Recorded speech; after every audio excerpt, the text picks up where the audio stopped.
In microwave lab, first this is the full bench. ఈ బెంచ్లో మనకి అన్ని బ్లాక్స్ ఉంటాయి. ఈ బ్లాక్స్లో ఫస్ట్ వచ్చేసి మీకు ట్యూబ్, క్లిస్టాన్ ట్యూబ్. ఇది క్లిస్టాన్ ట్యూబ్ అనేది మీకు ఇట్లా ఉంటుంది.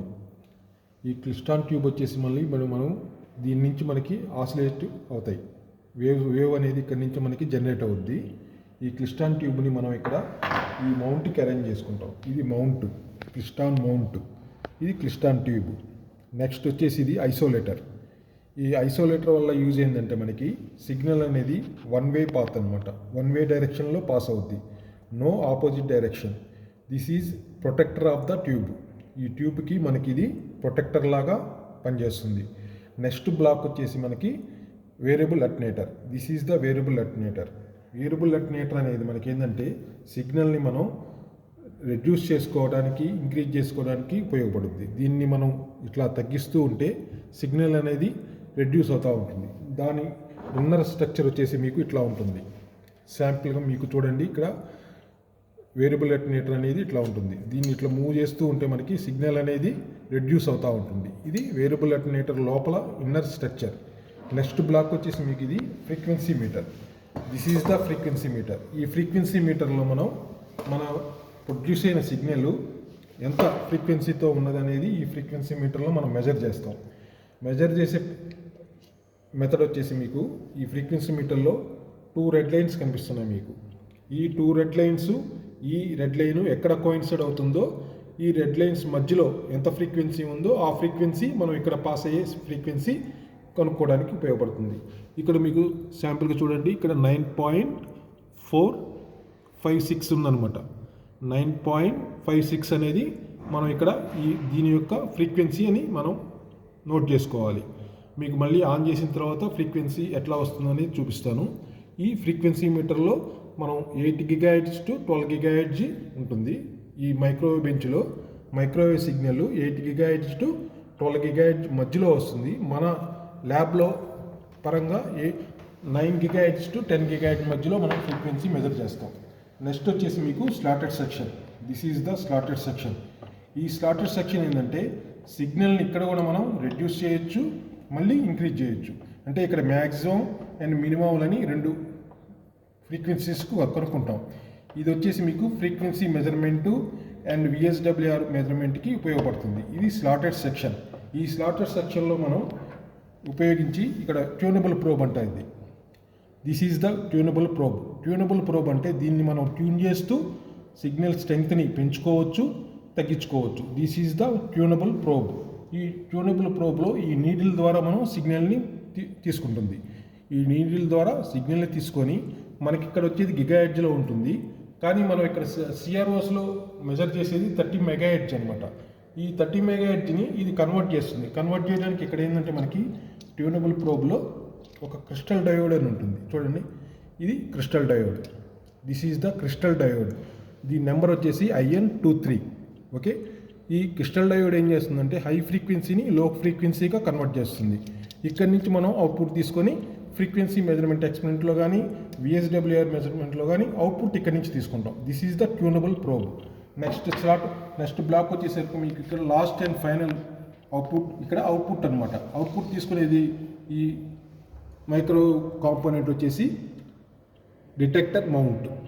ఓకేనా, this is the detector mount. ఇక్కడి నుంచి మనం అవుట్పుట్ తీసుకుంటాం.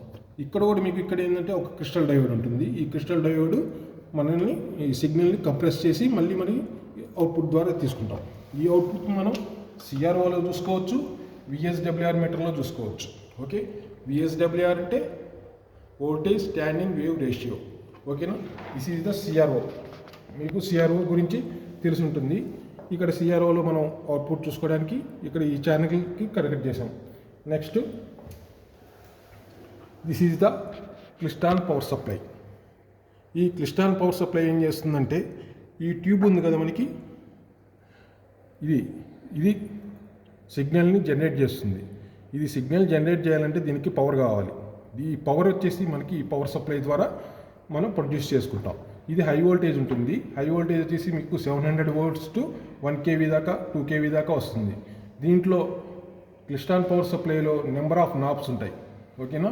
ఇక్కడ ఈ ఫ్రీక్వెన్సీలో వచ్చేసి మనం యాంప్లిట్యూడ్ మాడ్యులేషన్ వాడతాం, ఫ్రీక్వెన్సీ మాడ్యులేషన్ వాడతాం. ఈ ఎక్స్పెరిమెంట్లో 2 మాడ్యులేషన్స్ వాడతాం, amplitude modulation and frequency modulation. ఇక్కడ వచ్చేసరికి మీకు ఫ్రంట్ ప్యానల్ చూస్తున్నారు.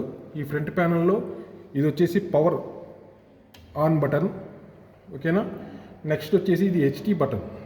ఫస్ట్ మీరు పవర్ సప్లై ఆన్ చేసే ముందల ఈ నాబ్స్ అనేవి పొజిషన్లో, అంటే ఏ పొజిషన్లో ఉండాలని చూడండి. ఏ పొజిషన్లో ఉండాలంటే బీమ్ నాబ్, బీమ్ వోల్టేజ్ కానీ బీమ్ కరెంట్ కానీ దీని ద్వారా పెట్టుకుంటాం. ఈ నాబ్ వచ్చేసి మీకు మినిమం పొజిషన్లో ఉండాలి. This is the beam knob. ఇది మినిమం పొజిషన్లో ఉండాలి. This is the repeller. ఈ రిప్లర్ నాబ్ వచ్చేసి మీకు మ్యాక్సిమం పొజిషన్లో ఉండాలి. This is the repeller knob, this is the beam voltage. ఇది రిప్లర్ వోల్టేజ్, ఇది బీమ్ వోల్టేజ్. నెక్స్ట్ ఇక్కడికి వచ్చేసరికి మీకు ఇది ఏఎంలో ఉన్న ఫ్రీక్వెన్సీ అండ్ యాంప్లిట్యూడ్ వచ్చేసి మినిమం పొజిషన్లో ఉండాలి, fully anticlockwise. And ఎఫ్ఎంలో ఉన్న frequency amplitude fully anticlockwise, అంటే మినిమం పొజిషన్. బీమ్ వోల్టేజ్ కూడా fully anticlockwise, repeller voltage fully clockwise. ఈ రెండు ఆపోజిట్లో ఉంటాయి. నెక్స్ట్ ఇక్కడికి వచ్చేసరికి మీకు మీటర్ సెలెక్టర్. ఈ మీటర్ సెలెక్టర్లో మనం వోల్టేజ్లో పెడితే వోల్టేజ్ చూసుకోవచ్చు, కరెంట్లో పెడితే కరెంటు చూసుకోవచ్చు, రిప్లర్ వోల్టేజ్లో పెడితే రిప్లర్ చూసుకోవచ్చు. This is the meter selector. ఇది ఎప్పుడైనా కానీ మీకు కరెంట్ మోడ్లో ఉండాలి. నెక్స్ట్ ఇక్కడికి వచ్చేసరికి మాడ్యులేషన్. ఇది continue and amplitude modulation, frequency modulation, external. ఈ 4 నాబ్స్ ఉంటాయి. ఈ సెలెక్టర్ వచ్చేసి ఎప్పుడైనా కానీ మీకు ఏఎంలో ఉండాలి. ఏఎం అంటే యాంప్లిట్యూడ్ మాడ్యులేషన్లోనే మనం ఆన్ చేసే ముందల ఏఎం నాబ్లోనే ఏఎం సెలెక్టర్లోనే ఉండాలి. నెక్స్ట్ ఇప్పుడు మనం పవర్ ఆన్ చేసుకున్నాము. నెక్స్ట్ ఏం చేయాలి, మీరు హెచ్టీ ఆన్ చేసుకోవాలి. హెచ్డి స్విచ్ని ఆన్ చేయాలి. ఆన్ చేయగానే మీకు ఇక్కడ కరెంట్ అనేది చూపిస్తుంది. ఈ కరెంట్ వచ్చేసి మీకు 0.011 అంటే 11 మిల్లీ యాంప్స్. ఓకేనా. ఇది 11 మిల్లీ యాంప్స్. ఇది మనం చూడాలి అంటే ఇక్కడ కరెంటు సెలెక్ట్ చేసుకోవాలి. నెక్స్ట్ బీమ్ వోల్టేజ్ని చూడండి. బీమ్ వోల్టేజ్ వచ్చేసి ఇక్కడ మీకు 195 అంటే ఈ మినిమంలో ఉంది పొజిషను. ఇప్పుడు మనకి ఈ బెంచ్లో ఈ klystron power సప్లైలో minimum beam voltage వచ్చేసి 195 ఉంది. నెక్స్ట్ కరెంట్ వచ్చేసి మినిమం 11 ఉంది.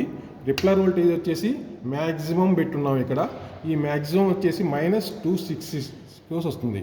ఇక్కడ మనకి ఏంటంటే ఇది ఎప్పుడు కరెంట్ మోడ్లో పెట్టుకొని ఈ కరెంట్ని మనం బిలో 18 మిల్లియాంప్స్ పెట్టుకోవాలి. బిలో 18 మిల్లియాంప్స్ పెట్టుకోవాలి. ఆ కరెంట్ని 18 మిల్లియాంప్స్లో పెట్టుకోవాలి అంటే ఈ బీమ్ నాబ్ని వేరీ చేయాలి. స్లోగా వేరీ చేశారంటే ఆ కరెంట్ అనేది ఇంక్రీజ్ అవుతూ ఉంటుంది. ఇంక్రీజ్ అయ్యి మీకు 18 మిల్లియాంప్స్ వస్తుంది. 18 మిల్లియాంప్స్ వచ్చినప్పుడు అప్పుడు మీకు బీమ్ వోల్టేజ్ ఎంత ఉందో చూడండి. ఇప్పుడు 272 ఉంది, 18 మిల్లియాంప్స్ ఉంది, రిప్లర్ వోల్టేజ్ మ్యాక్సిమం ఉంది. ఓకేనా. ఇట్లా మీరు ఈ సెట్ చేసుకోవాలి. ఫస్ట్ సెట్ చేసుకున్న తర్వాత నెక్స్ట్ స్టెప్ వచ్చేసరికి మీకు ఏఎంలో ఉన్న frequency knob middle position and amplitude knob middle పొజిషన్లో పెట్టుకోవాలి. ఈ 2 నాబ్స్ మిడిల్ పొజిషన్లో పెట్టుకోవాలి. ఓకేనా. ఈ మిడిల్ పొజిషన్లో పెట్టుకున్న తర్వాత మనం ఇక్కడ సిఆర్ఓకి కనెక్ట్ చేస్తున్నాం. డిటెక్టర్ మౌంట్ నుంచి ఇది డిటెక్టర్ మౌంట్. ఇక్కడ నుంచి మనం సిగ్నల్ తీసుకుంటున్నాము. ఈ సిగ్నల్ చూడటానికి మనం సిఆర్ఓ వాడుతున్నాము. ఈ సిఆర్ఓలో మనకి ఇక్కడ స్క్వేర్ వేవ్ వస్తుంది. మనం యాంప్లిట్యూడ్ మాడ్యులేషన్ చేస్తున్నాం కాబట్టి అవుట్పుట్లో మనకి స్క్వేర్ వేవ్ వస్తుంది. అది జనరేట్ కాలేదు కాబట్టి మనం ఏం చేయాలి, ఇక్కడ ఈ రిప్లర్ వోల్టేజ్ని తగ్గిస్తూ పోవాలి. ఓకేనా. ఇప్పుడు చూడండి అక్కడ స్క్వేర్ వేవ్ అనేది జనరేట్ అయింది. ఓకేనా. ఈ రిప్లర్ వోల్టేజ్ని మనం మ్యాక్సిమం నుంచి మినిమంకి తగ్గిస్తూ పోతున్నాం. మినిమంకి తగ్గిస్తూ పోతున్నప్పుడు ఇక్కడ స్క్వేర్ వేవ్ అనేది వస్తుంది. ఇది ఫుల్ స్ట్రెంగ్త్తో ఉంది. ఇక్కడ ఏమైనా డిస్టార్షన్స్ ఉంటే ఈ యాంప్లిట్యూడ్ని మనం వేరే చేసుకోవాలి, ఫ్రీక్వెన్సీని వేరే చేసుకోవాలి. కరెక్ట్గా మనం ఫుల్ స్ట్రెంగ్త్గా ఇక్కడ వచ్చేసి మనకి ఏమి డిస్టార్షన్స్ లేకుండా అవాయిడ్ చేసుకోవడానికి ఈ యాంప్లిట్యూడ్ని, ఫ్రీక్వెన్సీని అండ్ రిప్లర్ వోల్టేజ్ని వాడుకొని ఫుల్ స్ట్రెంగ్త్తో ఈ స్క్వేర్ వేవ్ని మనం జనరేట్ చేసాం. ఈ జనరేట్ చేసిన వేవ్ ఫాము ఇట్లా మనకి విఎస్డబ్ల్యూఆర్లో ఇక్కడ వచ్చేసి మనకి ఏంది, దీని యొక్క వోల్టేజ్ ఒకటే వస్తుంది మనకి. కానీ ఇక్కడ మనం విఎస్డబ్ల్యూఆర్లో దాని పవర్ కనుక్కోవచ్చు. ఇది విఎస్డబ్ల్యూఆర్ మీటర్. ఇది ఆన్ చేసుకోవాలి, స్విచ్ ఆన్ చేసుకోవాలంటే పవర్ ఆన్ చేసుకోవాలి. నెక్స్ట్ ఇక్కడ వచ్చేసి మీటర్ సెలెక్టర్ వచ్చేసి మిడిల్ పొజిషన్లో ఉండాలి, ఇన్పుట్ సెలెక్టర్ వచ్చేసి మిడిల్ పొజిషన్లో ఉండాలి, గెయిన్ అండ్ ఇవి వచ్చేసి మ్యాక్సిమంలో ఉండాలి. ఇక్కడ రేంజ్ జీబీ వచ్చేసి 20 సెలెక్ట్ చేసుకున్నాం. ఓకేనా, ఈ 20 సెలెక్ట్ చేసుకున్నప్పుడు ఇక్కడ స్కేల్ చూడండి, ఈ స్కేల్లో 4 ఉన్నాయి. ఇక్కడ expanded dB, dB, expanded SWR and SWR. మనం ఇక్కడ పవర్ కనుక్కునేటప్పుడు డీబీ స్కేల్ చూస్తాం. ఓకేనా, ఈ డీబీ స్కేల్లో 0, 1, 2, 3, 4, 5, 6, 7, 8, 9, 10 ఉంటుంది. ఓకేనా, ఇప్పుడు మనకి ఈ నీడిల్ అనేది ఎక్కడ ఉంది, మనకి సపోజ్ 7 దగ్గర ఉంది. ఓకేనా, ఇది 7 దగ్గర ఉంది, 5, 6, 7. ఓకేనా, ఇక్కడ చూడండి రేంజ్ డీబీ 20లో ఉంది.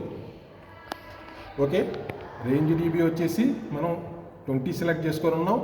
ఇక్కడ వచ్చేసి మీకు 7 వచ్చింది. టోటల్ ఎంత ఉంది మీకు? 27. ఇది యాడ్ చేసుకోవాలి. ఇక్కడున్న స్కేల్లో ఉన్న reading and range dB scale use చేసుకొని దాని యొక్క పవర్ 27.